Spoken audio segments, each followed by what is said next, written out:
अल्हम्दुलिल्लाह नहमदुहु व नस्तईनुहु व नस्तगफिरुहु व नु'मिनु बिही व नतवक्कलु अलैहि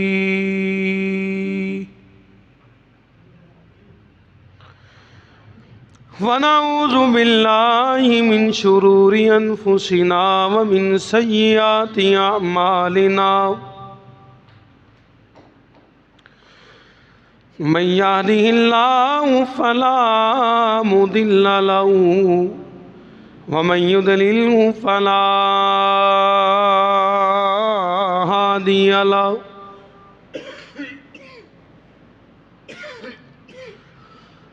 व नशहदु अल्ला इलाहा इल्लल्लाहु वहदहु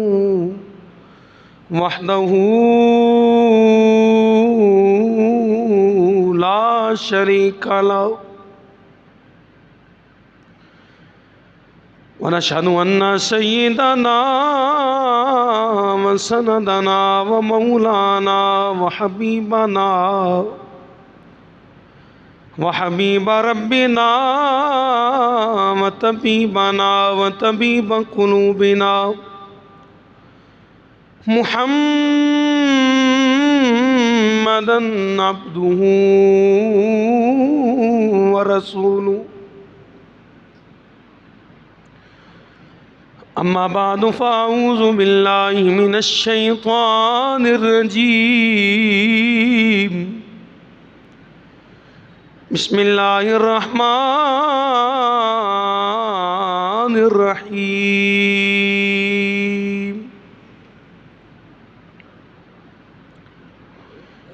व इन्ना यूनुस लमिनल मुरसलीन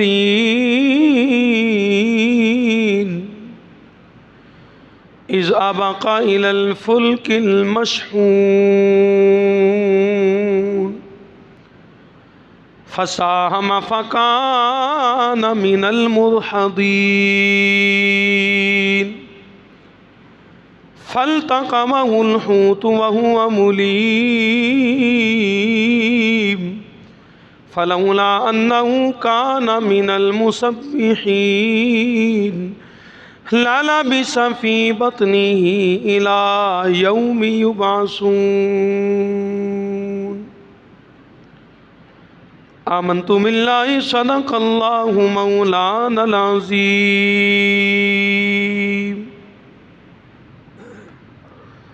क़ाल अल्लाहु तआला फ़ी शान हबीबिही मुख़बिरन व आमिरा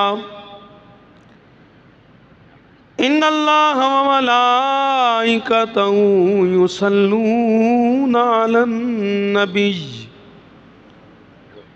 या अय्युहल्लज़ीना आमनू सल्लु अलैहि व सल्लिमू तस्लीमा अस्सलातु वस्सलामु अलैका या सय्यदी या रसूलल्लाह व अला आलिका व अस्हाबिका या सय्यदी या हबीबल्लाह अस्सलातु वस्सलामु अलैका या सय्यदी या नबी अल्लाह व अला आलिका व अस्हाबिका या सय्यदी या खातमन नबिय्यीन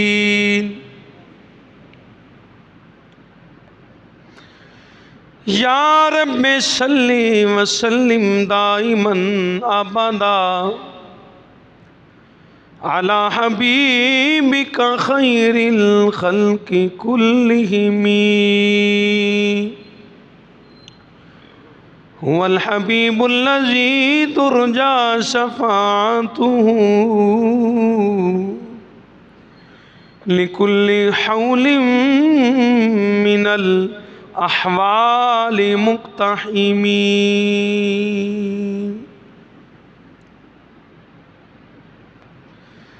बंदाए परवरदिगारम उम्मत अहमद नबी, दोस्त दारे चार यारम ताबा औलादे अली। मजहब हनफिया दारम मिल्लत हज़रत खलील, खाक पाए गौसे आज़म ज़ेरे साया हर वली।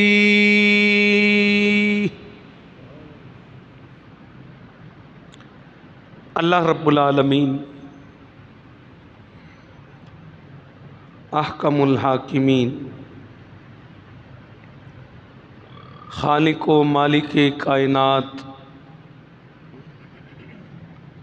रब्बे ज़ुल जलाल वल इकराम की हम्दो सना के बाद हुजूर पुरनूर शाफ़ाए यौमुन नुशूर इमामुल अंबिया सय्यदुल अंबिया हबीब किबरिया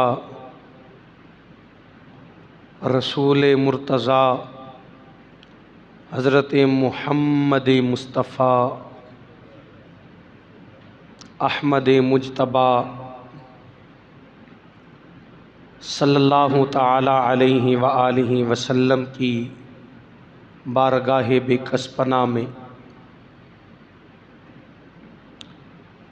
हदिया दरूद व सलाम पेश करने के बाद निहायत वाजिबुल एहतराम मेरे बुज़ुर्गों, दोस्तों और अज़ीज़ों, वक़ाबिल शद इज़्ज़त व एहतराम घरों में बैठ के सुनने वाली मेरी माँओं, बहनों, बेटियों, आज जुम्मतुल मुबारक का निहायत बाबरकत पुरअज़मत पुरनूर दिन है और ये दिन तमाम दिनों से अफजल है।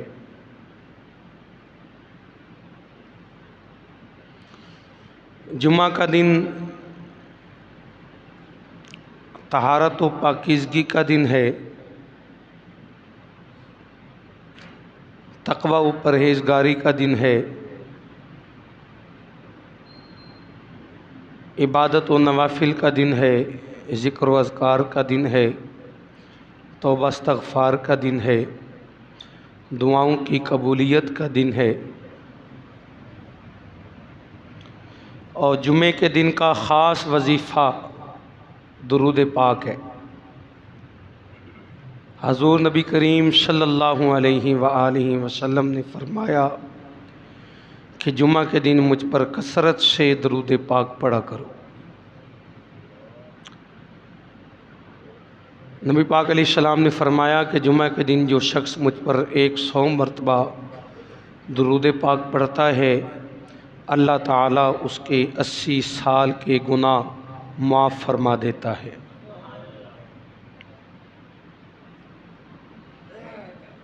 हज़रात मोहतरम, आज शवाल का आखिरी जुमा है और आगे जो जुमा आएगा वो माह ज़िकात का पहला जुमा होगा।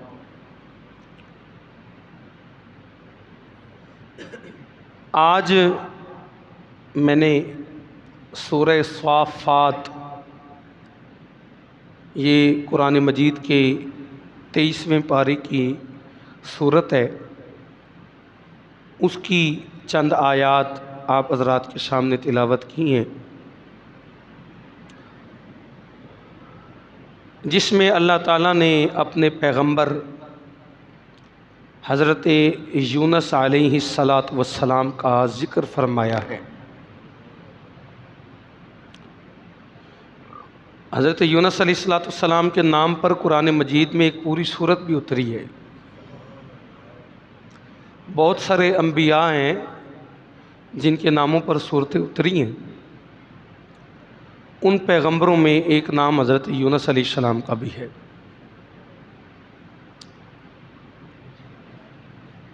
हज़रत यूनुस अलैहिस्सलाम को अल्लाह ताला ने रिसालत और नबुव्वत का मनसब अता फ़रमाया और आपने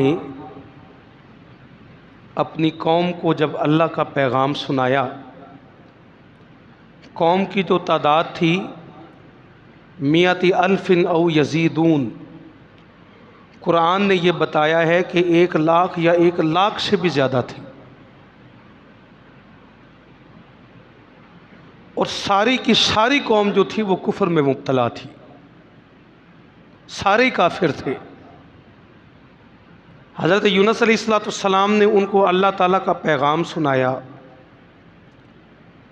अल्लाह ताला की रहमत से उनको आगाह किया, अल्लाह ताला के गज़ब से उनको डराया।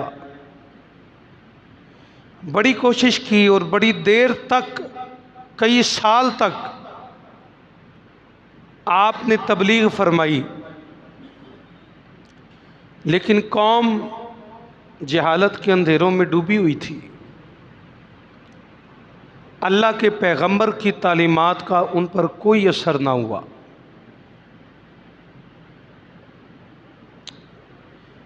जब कौम पे असर ना हुआ तो हज़रत यूनुस अलैहिस्सलाम ने अल्लाह की बारगाह में अर्ज़ किया कि या अल्लाह, ये कौम सुधरने वाली नहीं है।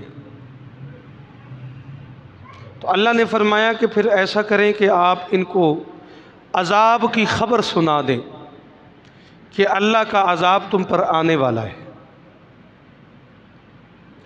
और 3 दिन के बाद अज़ाब आ जाएगा।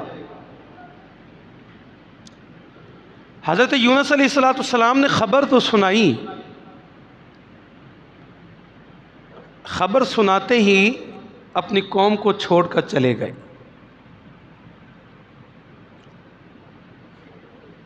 किसी जगह से हिजरत कर जाना अल्लाह ताला के हुक्म के बग़ैर, ये किसी रसूल या किसी नबी की शायान शान नहीं है। इसकी एक मिसाल मैं आप हज़रात को बयान किए देता हूँ कि हमारे प्यारे नबी पाक सल्लल्लाहु अलैहि वसल्लम को अल्लाह ताला ने पहले फ़रमाया कि महबूब, आपकी हिजरत गाह जो है वो मदीना है। आप मक्का से हिजरत फरमाकर जब तशरीफ़ ले जाएंगे तो मदीना जाएंगे। और रसूलुल्लाह सल्लल्लाहु अलैहि वसल्लम ने अपने सहाबा को भी बता दिया। सहाबा को पता भी चल गया, और जब हिजरत का वक्त आया तो हुजूर ने सहाबा को हुक्म भी दिया कि हिजरत का वक्त आ गया, तुम चलो मक्का से चले जाओ, हिजरत कर जाओ। सहाबा ने अर्ज़ किया, या रसूलल्लाह, हुक्म आया है, आपने हमें पहले ही बता दिया था, आपने हमें पहले ही बता दिया था, लेकिन आप भी तो हमारे साथ चले ना। तो सरकार ने फरमाया कि मेरे लिए अभी अल्लाह का हुक्म नहीं आया।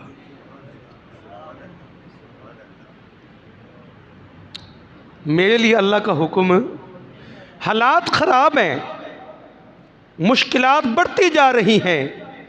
वहाँ दारुन नदवा में बैठकर कुफ़ार जो हैं वो साजिशें बना रहे हैं। वइज़ यमकुरू बिकल्लज़ीना कफ़रू लियुस्बितूका व यक़्तुलूका व युख़रिजूका, वो साजिशें तैयार कर रहे हैं कि या इनको शहर बदर किया जाए, या माअज़ल्लाह कत्ल किया जाए, या इनको कैद किया जाए। तो दारुन नदवा में साजिशें हो रही हैं और सरकार अल्लाह के हुक्म का इंतज़ार फरमा रहे हैं। यहाँ तक कि कुफ़ार करीब आ गए। नबी पाक अलैहिस्सलाम अपने हुजरे अनवर में मौजूद हैं, बिस्तर नबूवत पर हुजूर आराम फरमा रहे हैं, और कुफ़ार ने घर का मुहासरा कर लिया, घर के करीब पहुँच गए। सब के पास जो है वो हथियार भी मौजूद हैं और सारे तैयार होके आए हैं अपने मकसद के लिए। जब मुहासरा हो गया तो अल्लाह ताला ने फरमाया कि महबूब, अब हिजरत का वक्त आ गया। ज़रा गौर करें, यहाँ हुजूर की शान रिसालत और शान नबूवत का इज़हार करना ज़रूरी है। कि मौत से बचने की कोई तदबीर नहीं की जा रही, सिर्फ अल्लाह ताला के हुक्म का इंतज़ार हो रहा है। इतने मुश्किल वक्त के अंदर सरकार अल्लाह के हुक्म का इंतज़ार फरमा रहे हैं, और अल्लाह ताला ने इस वक्त हुक्म दिया कि जब चारों अतराफ से मुआसरा है, चारों अतराफ से ख़तरा ही ख़तरा है, वो जान के दुश्मन दरवाजे पे खड़े हैं, वो खून के प्यासे दरवाजे पे खड़े हैं, और हुजूर को अल्लाह हुक्म दे रहा है कि महबूब आप हिजरत फरमा के चले जाएं।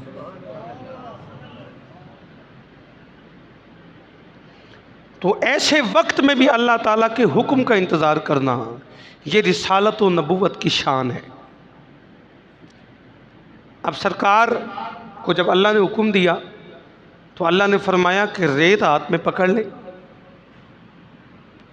और इस सूरह यासीन की तिलावत करते रहे, और ये रेत उन काफिरों की तरफ फेंक दे और आप उनके दरमियान से निकल जाए।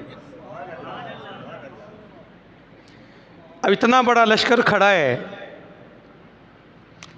रेत मुट्ठी में कितनी सी रेत होती है जी।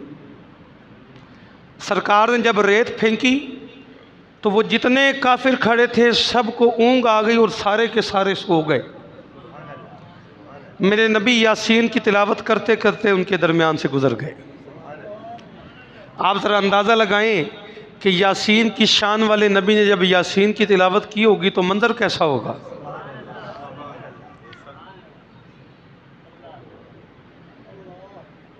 अब हुजूर दरमियान से गुजर गए और मौला अली शेर खुदा को हुजूर ने फरमाया कि आज बिस्तर नबूवत पे तुमने सोना है। ये अली की शान है कि बिस्तर नबूवत पे सोने का एजाज़ भी मेरे अली के पास है। हज़रत मौला अली बिस्तर नबूवत पर आराम फरमाने लगे। काफिरों को ये पता है, जब होश आया तो उनको ये पता था कि ये मोहम्मद इब्ने अब्दुल्ला सल्लल्लाहु अलैहि वसल्लम आराम फरमा रहे हैं। ये तो खबर ही नहीं थी कि बिस्तर नबूवत पे आज मौला अली आराम फरमा रहे हैं। हज़रत मौला अली फरमाते हैं कि लोग समझते हैं कि ख़तरात में गिरा हुआ था, लेकिन किसी को क्या पता कि इतनी इत्मीनान बख्श नींद कभी ज़िंदगी में नहीं आई जितनी इत्मीनान से नींद उस दिन आई थी। जितना सोने का मज़ा उस रात आया था ना पहले कभी आया है ना बाद में कभी आया है। तो मकसद ये है कि नबी पाक अलैहिस्सलाम ने अल्लाह के हुक्म का इंतज़ार किया। हज़रत यूनुस अलैहिस्सलाम चले गए, अल्लाह के हुक्म का इंतज़ार किए बग़ैर वहाँ से चले गए। ये कुरान मजीद फ़ुरक़ान हमीद के अंदर अल्लाह ताला ने 3 अंदाज से हज़रत यूनुस अलैहिस्सलाम का जिक्र किया। एक तो नाम लेके जिक्र किया, एक ज़न्नून कहकर भी जिक्र किया है, ज़न्नून, और एक मकाम पे शाहिबिल हूत कहकर भी जिक्र किया है। ज़न्नून कहते हैं मछली वाले को, क्योंकि मछली का वाक़या पेश आया, और साहिबिल हूत, हूत कहते हैं बड़ी मछली को। ये 3 अंदाज से अल्लाह ताला ने जिक्र फरमाया हज़रत यूनुस अलैहिस्सलाम का। तो यूनुस अलैहिस्सलाम चले गए। अब पीछे कौम अल्लाह ताला के अजाब के आसार जब उस कौम को नज़र आने लगे, आसमान पे एक बादल बना, बिजली गरजने लगी और आग नज़र आने लगी, तो कौम यूनुस को पता चल गया कि हमने अल्लाह की नाफरमानी की है, और जिस अजाब की वईद सुनाकर हमें गए हैं ना यूनुस अलैहिस्सलाम, वो अजाब आ गया है। वो आसार जब नमूदार हुए तो सारी की सारी कौम सजदे में चली गई, सारी की सारी कौम सजदों में चली गई और गिड़गिड़ा कर रो रो कर रब से माफ़ी मांगी, अल्लाह से माफ़ी मांगी। अल्लाहु अकबर। हज़रत यूनुस अलैहिस्सलाम की कौम वो वाहिद कौम है कि अज़ाब के आसार देखकर अल्लाह ताला से माफ़ी मांगी। सजदों में वो कैफियत थी और आवाज़ में वो दर्द था, अंदाज में वो दर्द था कि अल्लाह ताला ने यूनुस अलैहिस्सलाम की कौम के सजदे कबूल कर लिए।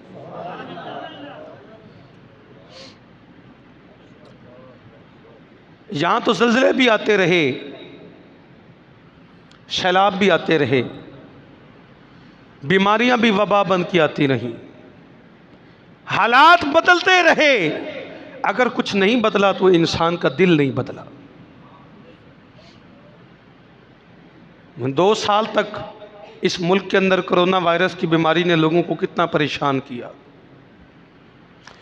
बीमार इतना परेशान नहीं थे जितना परेशान बेरोज़गार थे, जिनके चूल्हे बुझ गए, जिनकी नौकरियां चली गईं, जिनकी मजदूरियां बंद हो गईं, वो इतने परेशान थे, वो दिन रात रोया करते थे कि कैसे हालात आ गए, सारा कुछ बदल गया।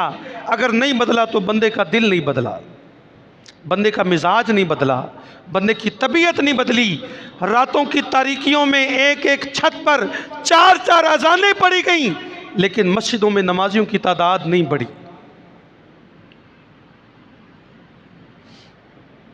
अल्लाह ताला ने 2 किस्म के अजाब का जिक्र किया कुरान में। एक अजाब अदना है, एक अजाब अकबर है।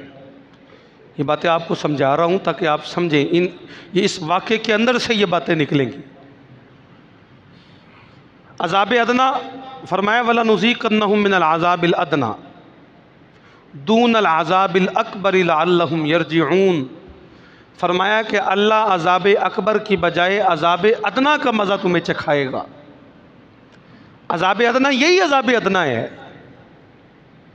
सैलाब आते हैं फिर चले जाते हैं, ज़लज़ले आते हैं फिर चले जाते हैं, बीमारियां आती हैं फिर चली जाती हैं। कुछ लोग दुनिया से जाते हैं, कुछ बच जाते हैं, कुछ बीमार होकर ठीक हो जाते हैं, कुछ तकलीफ़ों में आके वापस अपनी असली ज़िंदगी में आ जाते हैं, मामूलात ज़िंदगी वापस आ जाते हैं। ये अज़ाब अदना है। और अज़ाब अकबर जब किसी कौम पे आता है तो वो सारी कौम को बहा के ले जाता है, चाहे फिर वो कौम नूह हो, चाहे फिर वो कौम हूद हो, चाहे वो कोई भी कौम हो।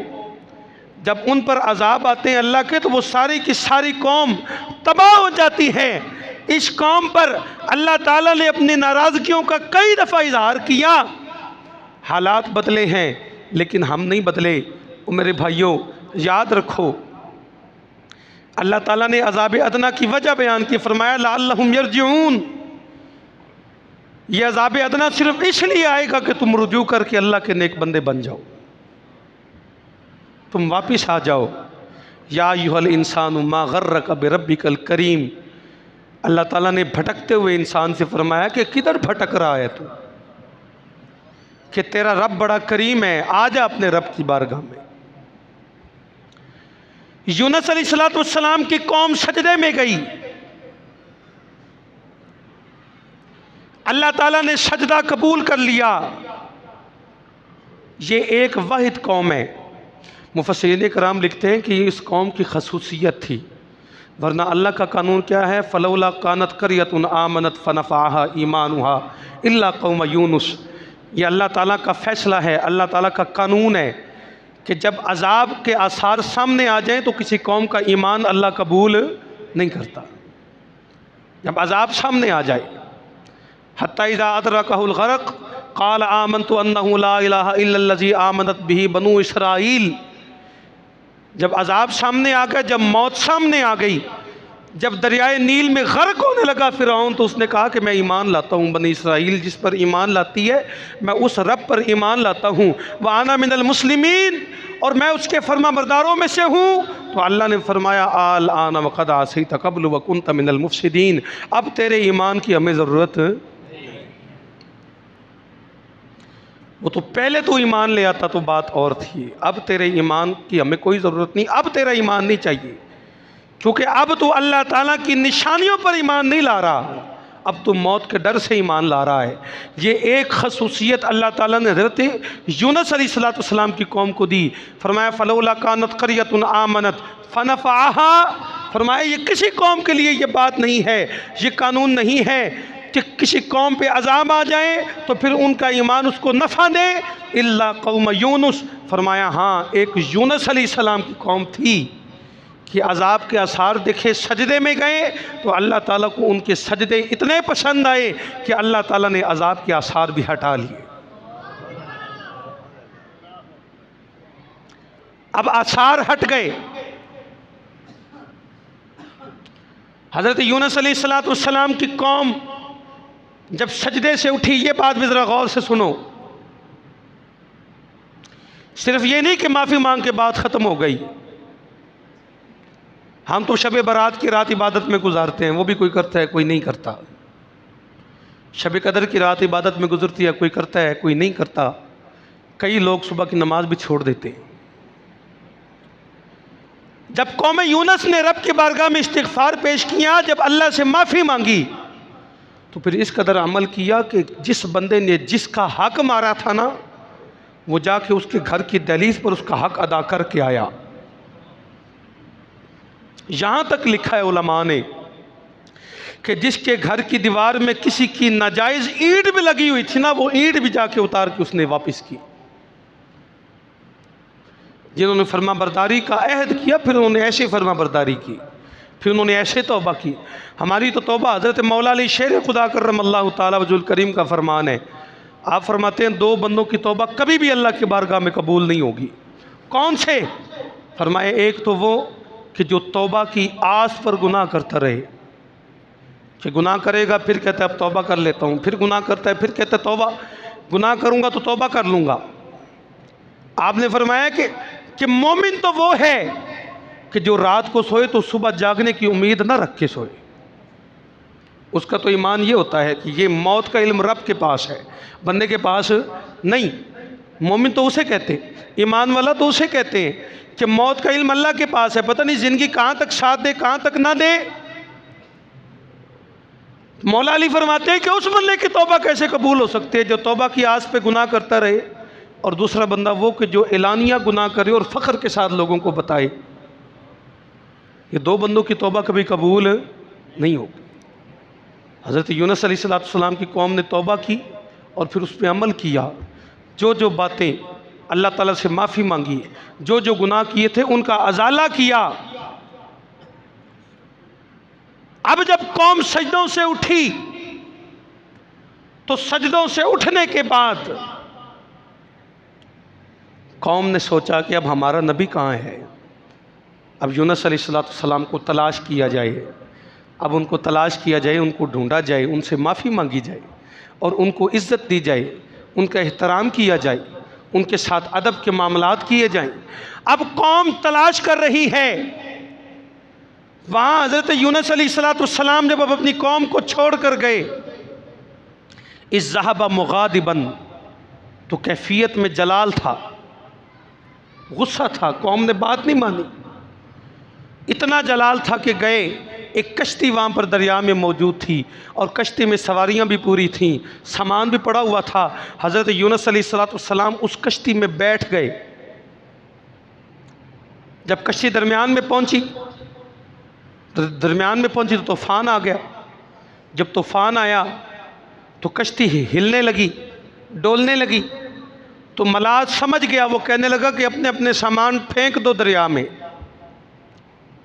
जब सामान दरिया में फेंके जाएंगे तो फिर कश्ती डोलना बंद हो जाएगी, कश्ती सही हो जाएगी। सामान भी फेंके गए, लोगों ने अपनी जानें बचानी थी, सामान भी फेंके गए, लेकिन कश्ती सीधी ना हुई। तो उसने कहा कि फिर एक बंदे को अपनी जान देनी पड़ेगी, फिर ही सारे बचेंगे।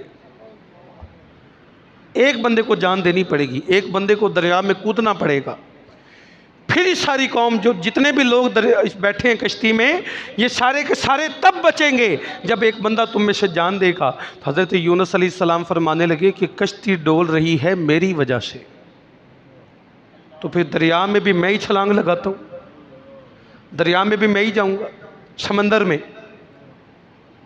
हज़रत जी वक़ार, लोगों ने जब ये बात सुनी तो लोग कहने लगे कि आपका तो चेहरा बताता है कि आप कोई अल्लाह के नेक बंदे हैं, तो हम आपके साथ ऐसा नहीं कर सकते। कुरान बता रहा है कि उस वक्त कश्ती में कुरानंदाज़ी की गई, कुरानंदाज़ी की गई, पर्चियाँ निकाली गई। जब पर्चियाँ निकाली गई तो यूनुस अलैहिस्सलाम का नाम निकला। लोगों ने कहा ये इत्तफाक है, ये नहीं हो सकता, अल्लाह का नेक बंदा है, ये कैसे समंदर में चला जाए। दूसरी दफ़ा कुरानंदाज़ी की। जब दूसरी दफ़ा कुरानंदाज़ी की तो पर्ची फिर हज़रत यूनुस अलैहिस्सलाम के नाम की निकली।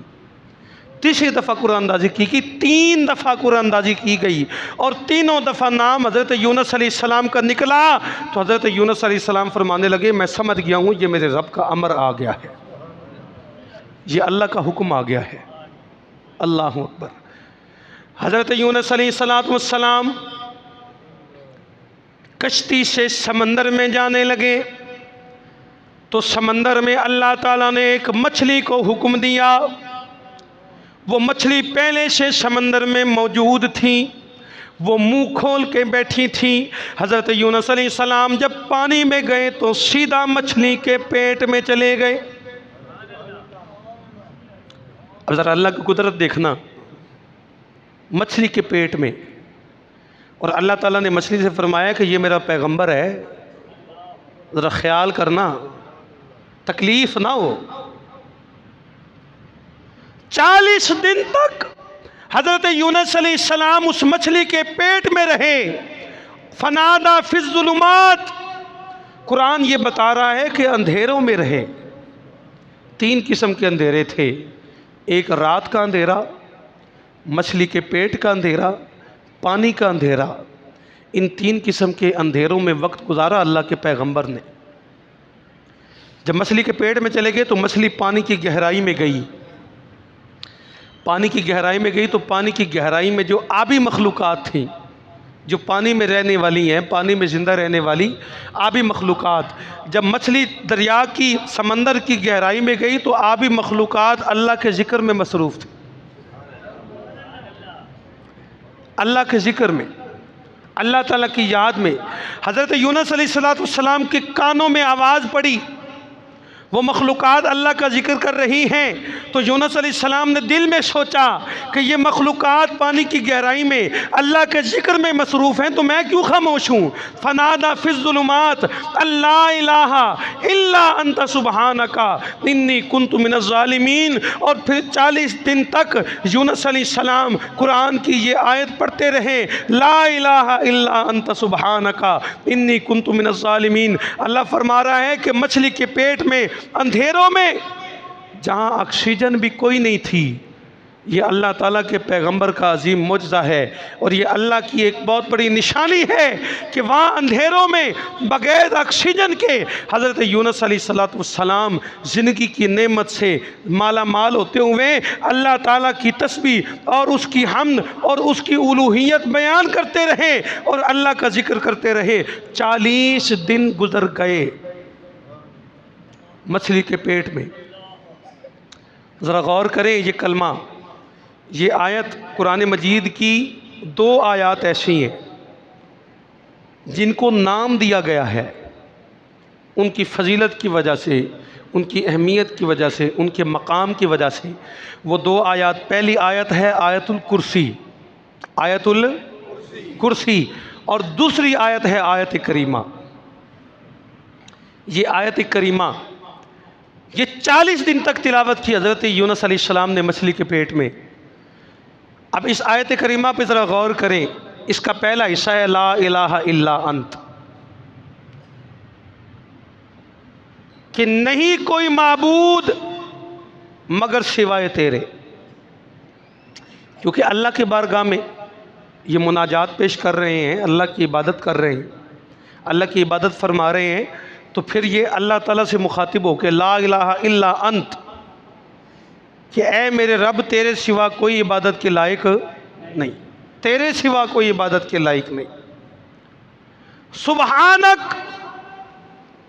तू पाक है, इन्नी कुन्तु मिनज़ ज़ालिमीन, बेशक मैं ज़ालिमों में से हूँ। ये नबी की आजिज़ी है कि नबी, अल्लाह ताला ने मासूमीन के अंदर फ़रिश्तों को, रसूलों को, नबियों को अल्लाह ने मासूम बना के भेजा है, जिनकी फ़ितरत के अंदर, मिजाज के अंदर गुनाह है ही नहीं। बाकी सहाबा हों, आइम्मा अहले बैत हों, या जितने भी अल्लाह के वली हैं, वो सारे के सारे महफूजीन हैं, अल्लाह ने उनकी हिफाजत फरमाई है। तो नबी और रसूल मासूम हैं, जिनके मिजाज भी गुनाहों से पाक हैं, जिनकी फ़ितरतें गुनाहों से पाक हैं। ये पैगंबर की आजिज़ी है कि वो अल्लाह की बारगाह में अर्ज़ करते हैं इन्नी कुन्तु मिनज़ ज़ालिमीन, कि या अल्लाह मैं ज़ालिमों में से, तू पाक है। अब पहला हिस्सा जो है वो उलूहियत है, जिसमें तौहीद है। नबी करीम सल्लल्लाहु अलैहि वसल्लम का फरमान है, बड़ी मारूफ हदीस है, मन क़ाल ला इलाहा इल्लल्लाह दखलल जन्ना। हुज़ूर ने फरमाया कि जिसने ज़िंदगी में एक दफ़ा भी ला इलाहा इल्लल्लाह पढ़ा वो जन्नत में दाखिल हो गया।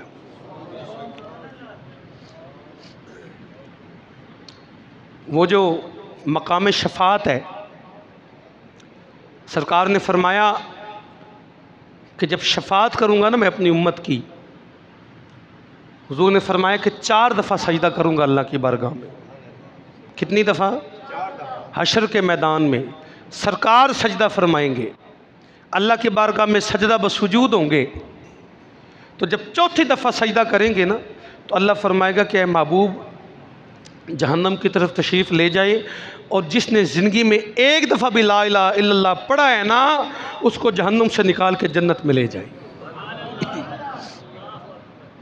ये बुखारी मुस्लिम की रिवायत है। हज़रत अनस रज़ियल्लाहु ताला अन्हु उसके रावी। हुज़ूर ने फरमाया कि जिसने एक दफ़ा ला इलाहा इल्लल्लाह पढ़ा वो जन्नती। उलूहियत का मकाम ये है।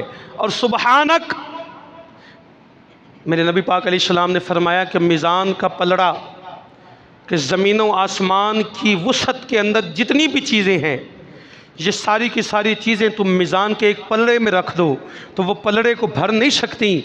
लेकिन मेरी उम्मत अल्लाह की तस्बीह बयान करते हुए एक दफ़ा भी सुबहान अल्लाह पढ़ेगी तो अल्लाह ताला फरिश्तों से फरमाएगा कि आधा पलड़ा इसकी नेकियों से भर दिया जाए।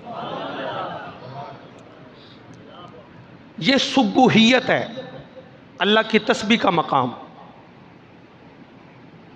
और इन्नी कुन्तु मिनज़ ज़ालिमीन ये इस्तिग़फ़ार है। और क़यामत वाले दिन हुज़ूर ने फरमाया कि सबसे खुश नसीब वो बंदा होगा जिसके दामन में सबसे ज़्यादा इस्तिग़फ़ार होगा, जिसके नामे आमाल में सबसे ज़्यादा इस्तिग़फ़ार होगा, वो सबसे ज़्यादा खुश नसीब है। अब ये सारी चीज़ें बाबरकत, लेकिन इन चीज़ों के अंदर कुरान ने जिस चीज़ की अहमियत को वाज़े किया, अल्लाह ताला फरमा रहा है फ़लौला अन्नहु काना मिनल मुसब्बिहीन। अगर उस वक्त मछली के पेट में, ये बात गौर से सुनना मेरी, उस वक्त मछली के पेट में अगर हज़रत यूनुस अलैहिस्सलाम अल्लाह की तस्बीह बयान ना करते, लाला बिसफ़ी बतनिही इला यौम युबासून। कुरान ये बता रहा है कि ये अल्लाह की तस्बीह की बरकत थी कि यूनुस अलैहिस्सलाम 40 दिन के बाद मछली के पेट से निकल आए। अगर अल्लाह की तस्बीह बयान ना करते तो क़यामत तक मछली के पेट में रहते। इला यौम युबासून, यौम युबासून का मतलब वो दिन कि जिस दिन उठाया जाएगा सबको, ये कुरान बता रहा है। इसका मतलब ये है कि अगर अल्लाह ताला की नाफरमानियाँ कर बैठो, अगर जुल्म के अंधेरों में चले जाओ, ये मैं हज़रत यूनुस अलैहिस्सलाम को मंसूब करके ये बात नहीं कर रहा, अल्लाह मुझे माफ़ फरमाए, मैं आपको ये तालीम दे रहा हूँ। याद रखो, अगर ज़िंदगियों के अंदर कभी भी कोई गुनाह सरज़द हो जाए, अल्लाह की तस्बीह बयान करो, अल्लाह की हम्द बयान करो और इस्तिग़फ़ार करके अल्लाह से माफ़ी मांगो। अल्लाह के फ़ज़ल से तुम्हारे सारे गुनाह माफ़ हो जाएंगे। तो हज़रत यूनुस अलैहिस्सलाम 40 दिन के बाद आप मछली के पेट से निकले। जब मछली के पेट से निकले तो समंदर के किनारे पर मछली ने आपको निकाला तो यूनुस अलैहिस्सलाम का जिस्म मुबारक, क्योंकि पानी की वजह से जिस्म मुबारक जो था वो गल चुका था। हज़रत यूनुस अलैहिस्सलाम को जहाँ लिटाया गया वहाँ कद्दू का बेल अल्लाह ने हुक्म दिया तो वो फ़ौरन उगा, और कद्दू का जो पत्ता था वो चूँकि फैला होता है तो अल्लाह ताला ने उस पत्ते के फैलाव की वजह से अल्लाह ताला ने हज़रत यूनुस अलैहिस्सलाम को ढांप दिया ताकि धूप ना पड़े। एक बकरी को हुक्म दिया, वो बकरी वहाँ आती, यूनुस अलैहिस्सलाम जहाँ लेटे हुए थे वहाँ वो बकरी आती और इस अंदाज से आती कि हज़रत यूनुस अलैहिस्सलाम के ऊपर आ जाती और इस तरह आती कि जैसे कि थन हज़रत यूनुस अलैहिस्सलाम के मुंह की तरफ जाता। यूनुस अलैहिस्सलाम मछली उसका बकरी का दूध पीते कितने दिन वहाँ किनारे पर हज़रत यूनुस अलैहिस्सलाम मौजूद रहे और फिर कितने दिन के बाद आँख खुली। जब आँख खुली तो परेशान हो गए। अल्लाह ताला ने फरमाया कि यूनुस क्या हुआ?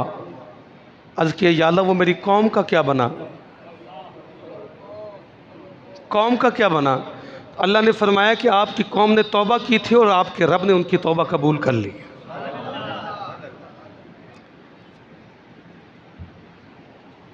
ये बातें जो मैं आप हज़रात को बता रहा हूँ, ये बातें याद रखें अपनी ज़िंदगियों के अंदर। आयत करीमा, क्योंकि मैंने असल बात करनी थी आयत करीमा से मुतालिक। आपको ये सारा वाक़या सुनाने का मकसद ही ये था। हज़रत यूनुस अलैहिस्सलाम ने जब मछली के पेट में आयत करीमा पढ़ी, फ़नादा फ़िज़्ज़ुलुमाति अल्ला इलाहा इल्ला अंत सुब्हानक इन्नी कुन्तु मिनज़्ज़ालिमीन। अल्लाह फरमा रहा है कि उन्होंने जुल्मत के अंदर, अंधेरों के अंदर हमें पुकारा। फ़स्तजबना लहू, तो जब 40 दिन उन्होंने हमें पुकारा तो हमने उनकी पुकार कबूल कर ली। उनकी तस्बीह, उनकी इबादत, उनका ज़िक्र हमने कबूल किया। फ़नज्जयनाहु मिनल गम, जब हमने कबूल किया तो हमने इस परेशानी से उनको निकाल लिया। वकज़ालिक नुंजिल मुमिनीन, फिर अल्लाह ने फरमाया कि हम ईमान वालों को ऐसे ही निजात दिया करते हैं। नबी करीम सल्लल्लाहु अलैहि वसल्लम से किसी ने पूछा, एक साहबी ने पूछा, या रसूल अल्लाह सल्लल्लाहु अलैहि वसल्लम, ये आयत करीमा का जो फ़ायदा पहुँचा है ये क्या सिर्फ़ हज़रत यूनुस अलैहिस्सलाम के लिए है या आपकी उम्मत के लिए भी है? तो हुज़ूर ने फरमाया कि तुमने पढ़ा नहीं वकज़ालिक नुंजिल मुमिनीन, कि हम ईमान वालों को ऐसे ही निजात दिया करते हैं। माना क्या है? माना ये है कि जब तुम भी किसी मुसीबत में फंस जाओ, आयत करीमा पढ़ना, अल्लाह तुम्हें निजात दे देगा। अब लोग पढ़वाते हैं, वजीफ़ा तो ठीक है, लेकिन मसला कहाँ है? मसला यहाँ है कि पढ़वाओ मत, पढ़ो। पढ़ने से तो लोगों की जान जाती है, पढ़ना ना पड़े। वो 20-20, 25-25 लोगों को बिठाते हो और वो बेचारे पता नहीं पढ़ते भी हैं या नहीं पढ़ते। वजीफ़ा करने से शफा मिलती है, वजीफ़ा करवाने से शफा। आसान बातें बता रहा हूँ। आप बीमार हैं तो दवा खुद खाएंगे या किसी को खिलाएंगे? क्यों जी? जी, किसी को खिलाएंगे तो शफा मिलेगी, खुद खाएंगे तो शफा मिलेगी। तो फिर वजीफ़ा भी खुद करेंगे तो फिर उसका फैज़ मिलेगा। वजीफ़ा करवाने से फैज़, कुरान पढ़ने से फैज़ मिलता है, कुरान पढ़वाने से फैज़। ये मेरी बातें पल्ले बांध लें। पढ़वाओ घर में, अच्छी बात है, लेकिन ख़ुद भी पढ़ो। खुद पढ़ोगे तो शफा मिलेगी, खुद पढ़ोगे तो फैज़ मिलेगा। ये बातें मेरी अपने ज़हन में बिठा लो कि कुरान मजीद की एक आयत का ये मकाम है कि अगर पढ़ो तो बंदे को मुसीबतों से निजात मिल जाती है। तो फिर मुझे बताओ कि सारे कुरान की फजीलत का अंदाज़ा कौन करेगा?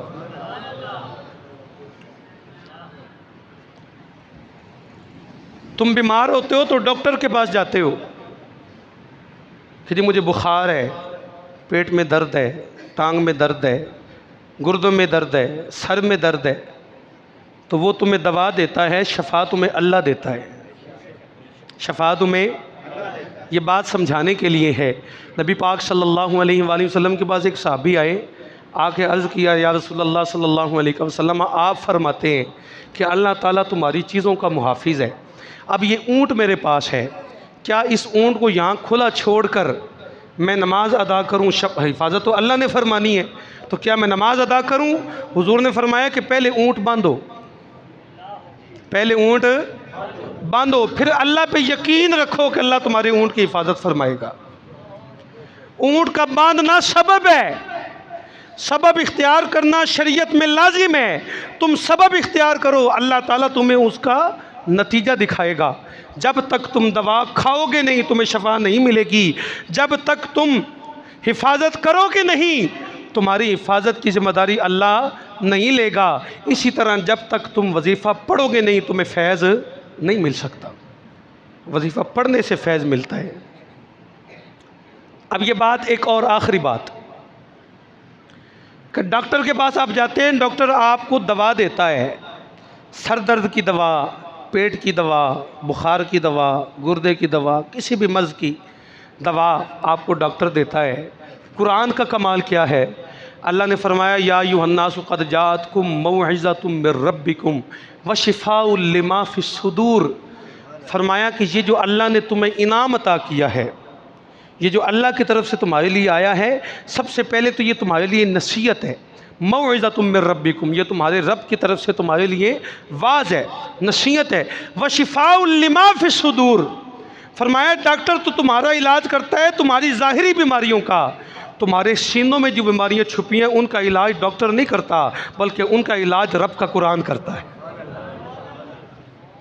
सीनों की बीमारियों का इलाज, सीनों के अंदर बीमारियां, बातनी बीमारियां, तासुब जैसी बीमारी, हसद जैसी बीमारी, बुग़्ज़ जैसी बीमारी, कीना जैसी बीमारी, दुश्मनियों जैसी बीमारियां, गुस्से जैसी बीमारियां, ये वो बीमारियां हैं कि जो इंसान की दुनिया व आखिरत तबाह कर सकती हैं। फरमाया कि अगर तुम इनका इलाज चाहते हो तो कुरान को सीने से लगा लो। इसलिए मेरे भाइयों, कुरान से प्यार करो, कुरान से मोहब्बत करो। और ये बात आखिरी बात कि अगर हम इस वक्त के अंदर, हज़रत मूसा अलैहिस्सलाम ने अल्लाह ताला से सवाल किया था कि या अल्लाह तेरी नाराज़गी की अलामात क्या हैं और तेरी रज़ा की अलामात क्या हैं, तो अल्लाह ने फरमाया कि जब मैं नाराज़ होता हूँ तो बेवक्त बारिशें बरसाता हूँ। पहली अलामत, बेवक्त बारिशें बरसाता हूँ और नालायक हुक्मरान देता हूँ। और जब किसी कौम से नाराज़ होता हूँ तो पैसा बखीलों के पास चला जाता है। अब ये सारी अलामतें आप ज़रा गौर करें तो हमारे इर्द गिर्द ये अलामात मौजूद हैं, ये अलामात मौजूद हैं कि हमारे पास हुकूमतें आती हैं तो ऐसी हुकूमतें आती हैं कि जिनको शरीयत की पाबंदियों का पता ही नहीं, जिनको हुदूदुल्लाह का पता ही नहीं, जिनको दीन का पता ही नहीं, वो हुकूमतें हमारे पास आती हैं और पैसा उन लोगों के पास चला गया है कि दीन के नाम पे पैसा निकालने के लिए दिल नहीं करता। बखीलों के पास पैसा चला गया जो अल्लाह के राह में खर्च करने से डरते हैं। और बारिशें जब वक्त आता है तो बारिशें आती ही नहीं। अब लोग बेचारे रो रो के बारिशें मांग रहे हैं और बारिशें आ ही नहीं रही इस सख्त गर्मी के अंदर। तो जब पूछा कि तेरी रज़ा की अलामत क्या है, तो अल्लाह ने फरमाया जब राज़ी होता हूँ तो वक्त पे बारिशें आती हैं, वक्त पे बारिशें आती हैं, अच्छे नेक हुक्मरान देता हूँ और पैसा भी सखियों के पास चला जाता है। इसलिए मेरे भाइयों, इस वक्त ये गौर करने की ज़रूरत है कि हम कहाँ खड़े हैं, हमारे मामूलात क्या हैं और हमने कैसा वक्त गुजारना है, हमने अल्लाह को कैसे राज़ी करना है। अल्लाह पाक से दुआ है अल्लाह पाक हमें सही तरीके से दीन पर चलने की तौफ़ीक़ अता फ़रमाए।